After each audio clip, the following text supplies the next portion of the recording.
Hello once again, it's Mr. Pete, your YouTube shop teacher, and today is the first week in December. It's fairly warm today, so I thought I would take this opportunity to winterize my machinery. There's four machines out here in the unheated garage, and the rust and corrosion really doesn't start until spring, but I'd like to get it oiled up right now as I do every year, because come March and April, as we start to get warm days, there is sweating on the machines, just like a cold Coca-Cola in the middle of summer, and that's what causes the rust. And this will very easily prevent all of that, and it's simple and easy to do. However, it is messy. So let's get started on these four machines.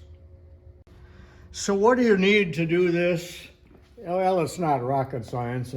This is 20 weight oil. And this is 30 weight oil. And why am I using that? Simply because I have a lot of it. And I suppose the thicker oil will not run off the machinery as quickly.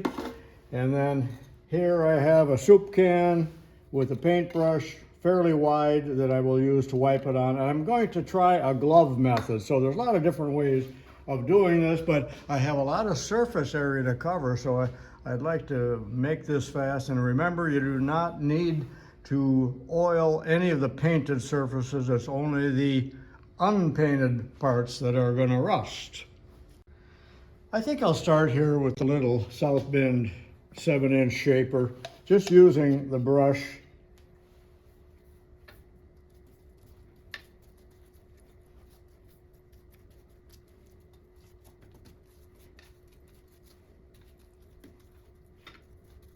Now granted, this is messy and needs to be cleaned up in the spring, and yes, it attracts dust, and that's a total nuisance.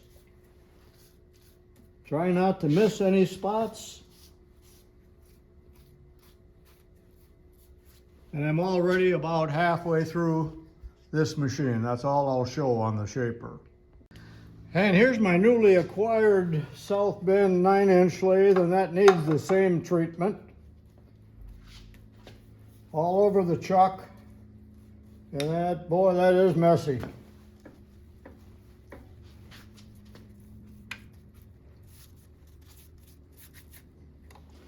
Again, I won't show all that. You get the idea.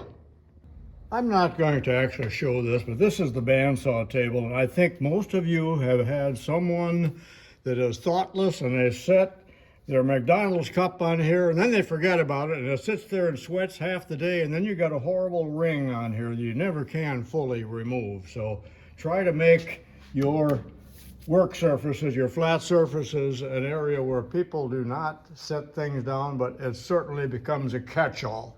Now, I will oil that later on because this is a machine that I will be using during the winter probably, and it's so messy to actually use it if it has been oiled.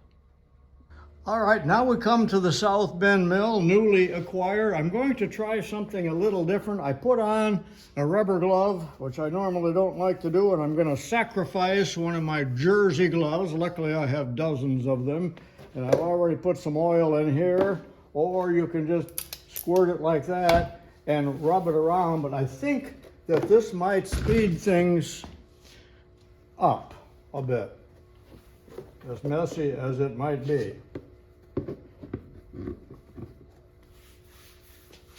And of course you could use a rag instead.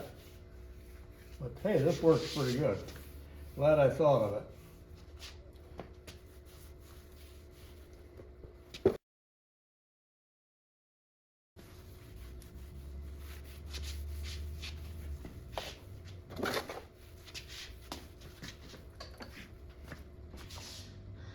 And you know, these cranks here, this one is already, it's pre-rusted, if you will.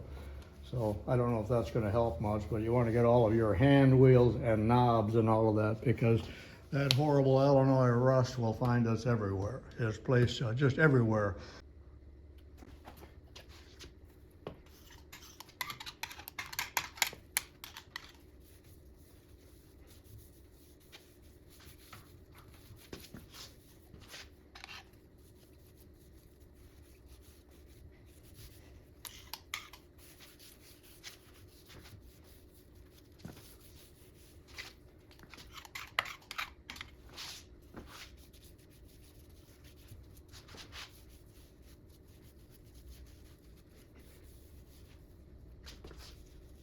And when you're done, just take your glove off, throw it away. We got a little oil that came through, but my hands are clean and I'm going in to eat a ham sandwich.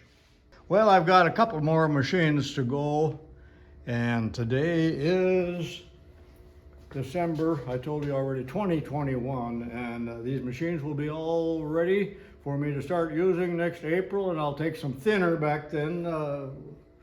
Typically, don't use gasoline, but mineral spirits or anything like that will cut the oil and the grease very well for you, and it'll clean up nicely in the spring. So you guys that live in the northern climate where you get condensation and sweating, this is a good time to do this before you forget or before it gets too cold to get out there. This is Mr. Pete saying so long for now.